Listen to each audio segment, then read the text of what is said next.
খালেদা জিয়াকে এখন যদি আপনি ইনজেকশন দিয়ে মেরেও ফেলেন, কথা বলতে পারবে? লাইফ সাপোর্টে আছে, ওনার চিকিৎসা চলছে। তারা জানিয়েছে যে লাইফ সাপোর্টে যেগুলো লাগানো আছে শরীরে, যদি খুলে ফেলা যায় সঙ্গে সঙ্গে মরে যাবে। তার মানে একটা কৃত্রিম ভাবে তাকে বাঁচিয়ে রাখা এখনো হয়েছে। ওনারা নিয়ে যাচ্ছে আমেরিকাতে, লন্ডনে। আশা করছে সুস্থ হবে, যদি না হয় আল্লাহ যেন ইমানের সাথে তুলি নেয়। তার বেঁচে থাকাটা দরকার, কারণ তার স্বামী এবং তার যে বিএনপি, সে বিএনপি এখন আর বাংলাদেশে নেই। তারা না থাকলে আর এটাও থাকবে না। তার স্বামীর জীবনী পড়ে দেখেন, জিয়াউর রহমানের রাজনৈতিক জীবনী আমি পড়েছি। তিনি ভারতের আগ্রাসনের বিরুদ্ধে ছিলেন, কথা বোঝেন আমার। তার স্ত্রী বেগম খালেদা জিয়া সারা জীবনই ভারত বিদ্বেষী ছিলেন। এ কারণেই তো হাসিনা তারা দেখতে পাচ্ছ না। তাদের ভেতরে দ্বন্দ্বটাই শুধু এটা নেই। একজন ভারত প্রীতিতে একেবারে সর্বোচ্চ পর্যায়ে দেখিয়েছে, আর একজন দেখাতেই পারেনি।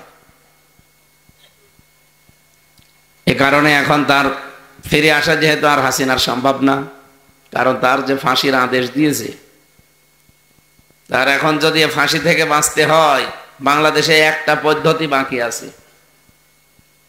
হাসিনা যদি এ দেশে ফিরে এসে বাঁচতে চায়, আসলেই তো ফাঁসি হয়ে যাবে। যদি বেঁচে থাকতে চায়, ওনার একটা পদ্ধতি আছে। কি বলেন তো? না না, কিসের ক্ষমা? ক্ষমা ইউনুস ক্ষমা করবে? ডক্টর মোহাম্মদ ইউনুস ক্ষমা করবে তারে? যে চালানো চালিয়েছে এই বুড়ো মানুষটারে। জনগণ তো ক্ষমা করবে না, বলা যায় না। একটা পদ্ধতি কি, এ দেশে এখনো কোনো মহিলার ফাঁসি আজ পর্যন্ত হয়নি, এবং আমরা চাই যে না হোক, কারণ মেয়েদের ফাঁসি দেওয়া খুব কঠিন। ফাঁসি তো আমি এই 3 বছরে বহু ফাঁসি দেখেছি, আমার সামনে সব দিয়েছে। সামনে দিয়ে নিয়ে যেত যে আজকে তার জীবন আর 10 মিনিট পরে শেষ। কি জোরে জোরে তাকবীর দিত যারা মুসলিম। হিন্দুকেও ফাঁসি দেওয়া দেখেছি, হিন্দুরা তো হরে হরে করতো। মুসলমান যাদের ইমান খুব মজবুত, তারা আল্লাহু আকবারের তাকবীর দিতে দিতে আমাদের সামনে দিয়ে যেত। মাঝে মাঝে আমি যে দেখতাম যে ফাঁসির এই যে মঞ্চটা, ওখানে শুধু ওই ফাঁসি দেওয়ার সময় দড়িটা নিয়ে আসে। বহু মানুষকে দেখেছি, পুরুষ মানুষ ফাঁসি দেওয়ার পরে যখন দড়িটা এভাবে ছিঁড়ে যায়, গলাটা আটকিয়ে কি যে লাফায়। একটা মানুষ জীবিত অবস্থায় আপনার সামনে থেকে মরে যাচ্ছে তড়পাতে তড়পাতে। এই দৃশ্য আমি একটা না, বহু দেখেছি। 3 বছর তো জেলে ছিলাম, অনেক দিন না? অনেক দিন। মেয়েদেরও ফাঁসি দিলে ঠিক ওই অবস্থায় লাফাবে, তড়পাবে। আমরা চাই না ওনার ফাঁসি হোক।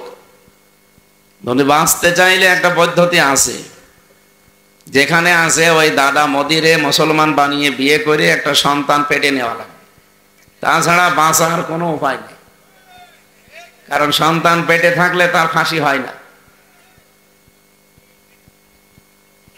বুদ্ধি কিন্তু ভালো, একটা মুসলমান ভাইও বাড়বে, আর একটা দরকার ভাগ্নে বাড়বে। আমাদের যেহেতু আপা হয়, কে বাড়বে? ভাগ্নে। আর দোলা ভাইটাও যদি মুসলমান হয়ে যায়, তো একটা মুসলমান ভাই বেড়ে গেল না? যে কাজ কি খারাপ? 2 দিক থেকে উপকার হচ্ছে। জানে এইটা ছাড়া ওনার আর বাঁচার কোনো পদ্ধতি নেই। উনি খুব প্রীতি দেখিয়েছিল এই সারাটা জীবনে, যেহেতু অনেকদিন ছিল তো সেখানে, 6 বছর ছিল আগে। ওই ইঞ্জেকশন গুলো ওখান থেকে পেয়েছে, ওইটা এসে অ্যাপ্লাই করছিল, কিন্তু দেশের মানুষ আর মেনে নিতে পারেনি।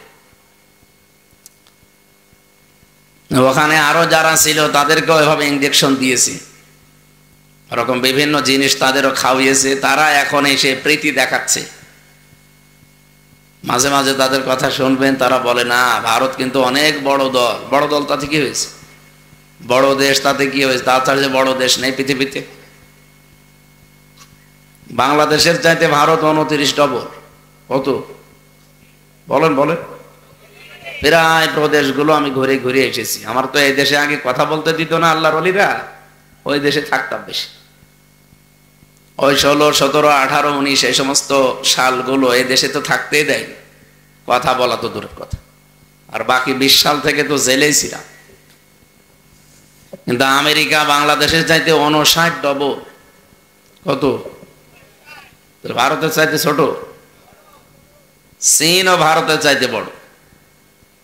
দেশ বড় হলেই যে শক্তিশালী হয় তা না,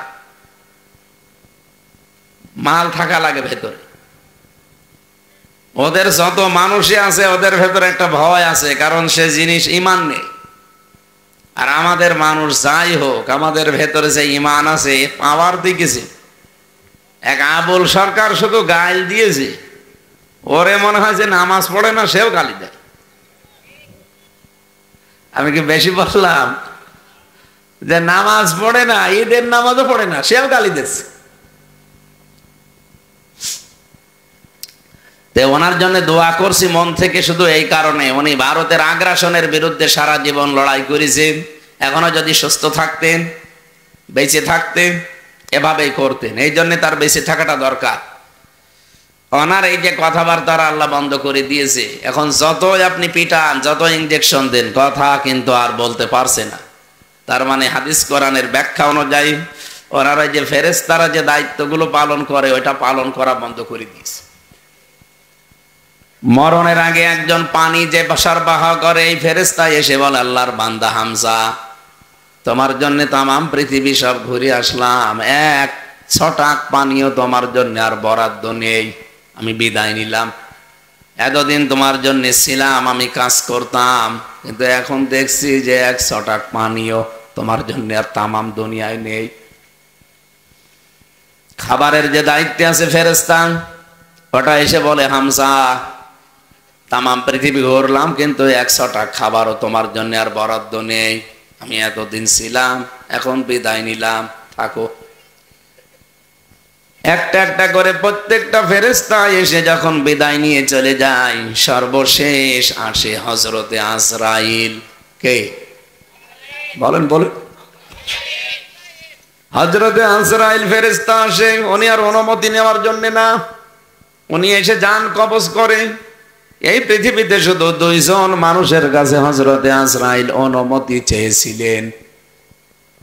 একজন হযরতে আদম আলাইহিস সালাম। এই মোবাইল বন্ধ করে রাখেন, কথা না শুনতে চাইলে বাড়ি যাবেন, কথা শুনতে চাইলে বন্ধ করে রাখেন, ভালো করে শুনতে। হযরতে আদম নবীকে আল্লাহ 1000 বছর হায়াত দিয়েছিলেন।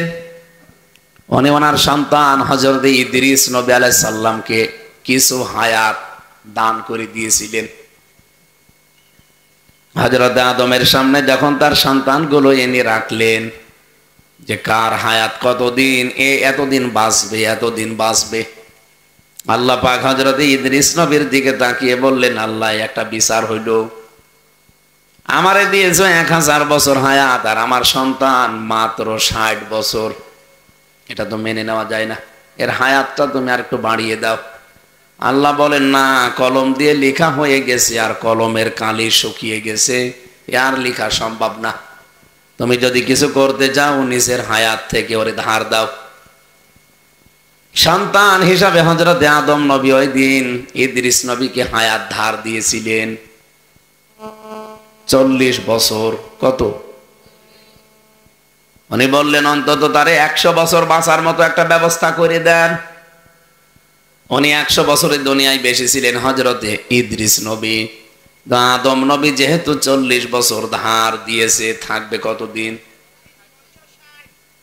960 বছর পর ঠিক ফেরেশতা আজরাইল এসে বলছে, আদম নবী চলেন। কোথায় যাব? আপনার হায়াত শেষ। উনি বলছে, না, আমি হায়াত জানি, আমার 1000 বছর হায়াত, আমার সব দেখা আছে। ফেরেশতা আজরাইল ওই দিন বলেছিলেন, আমিও জানি 1000, কিন্তু আপনি তো আপনার ছেলেকে দিয়ে দিয়েছেন 40 বছর। উনি বলছে, না, আমি দেইনি। দেইনি মানে? আপনি দিয়েছেন, আল্লাহ আল্লাহ আমাকে পাঠিয়েছে এমনি এমনি, ওটার হায়াত নেই। উনি বলছে, না, আমার হায়াত আছে।